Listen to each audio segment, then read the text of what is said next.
Hey guys, thanks for joining me again out here on location for another night under the stars. We've found ourselves tonight here on the southernmost tip of the Mornington Peninsula in Victoria, and tonight we're going to shoot this absolutely epic lighthouse. Let's get stuck in.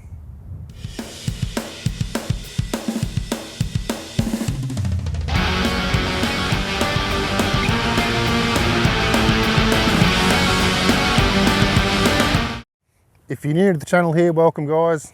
If you're not new, welcome back. So like I said, we've made our way down here to the southernmost tip of the Mornington Peninsula in front of this lighthouse, and it's not just a cool lighthouse because, you know, most lighthouses are pretty cool, but this one's got a little bit of significance here. It was the second lighthouse built here in Victoria in 1859. Now, for a lot of places around the world, that's not very old, but here in Australia, anything in the early to mid 1800s is really going back there. So it's really cool to be here at this location and to get the opportunity to shoot here tonight. So there's one cool thing about shooting down here on, you know, near the southernmost point of mainland Australia, and that's we're pointing due south. So in a couple of hours time, the Milky Way is going to stand up straight, parallel with this lighthouse, and I just can't wait to see what it's going to look like. Now tonight we're going to have a few challenges just because there's just nothing to the south of us, you know.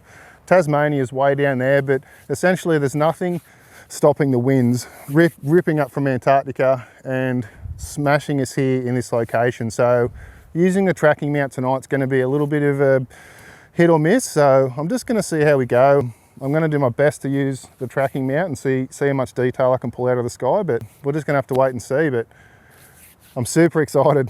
I am chomping at the bit to get going.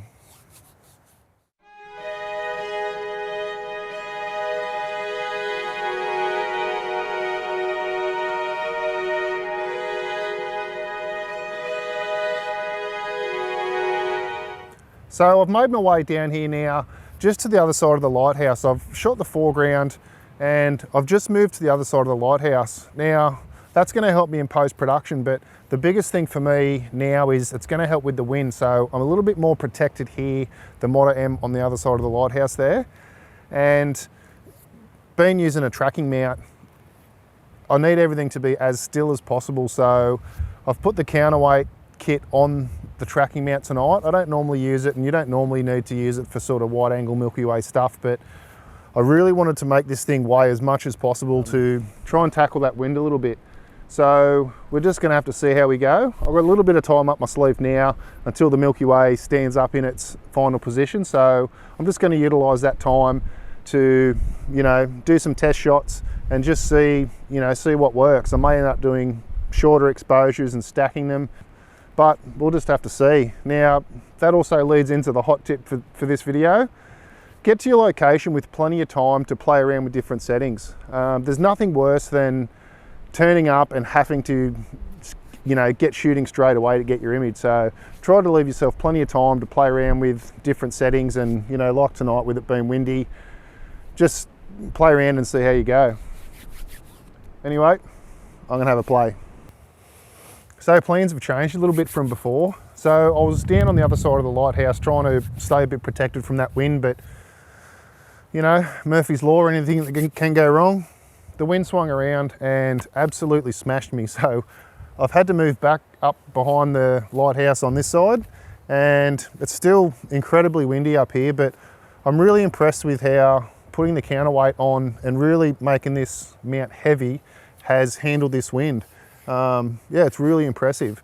So tonight I'm shooting a vertical panorama, and I'm going to be shooting it pretty wide, just so I can crop it later and just make sure I can get everything in that I want. So I'm going to shoot it on the 35mm Samyang 1.4 and my Sony A7R II, which is Astro modified, and the mount is the Skywatcher Star Adventurer, which is an absolute tank, and it's really proving it tonight in this wind.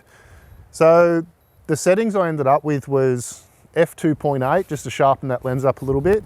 2.5 minute exposures, which is really cool in these conditions. And I'm shooting at ISO 800 just to protect those highlights. So yeah, fingers crossed this wind doesn't get any worse. But yeah.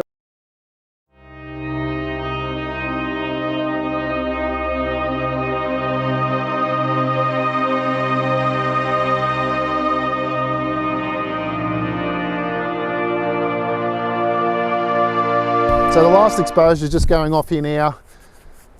It's definitely gotten more windy and it's freezing, and that wind has to be coming straight off Antarctica.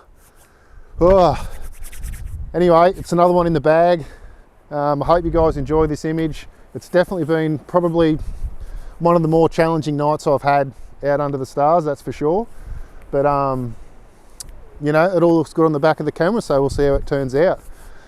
So for those of you guys who have subscribed, I really appreciate it. We're right on the cusp of 600 subscribers, which just blows my mind that, you know, 600 people want to watch me fluff around in the dark, but I really appreciate it. So if you haven't subscribed and you enjoy the sort of content I'm putting out, I would love for you to subscribe and, you know, join the community. So anyway, that's a wrap. Until next time, cheers guys.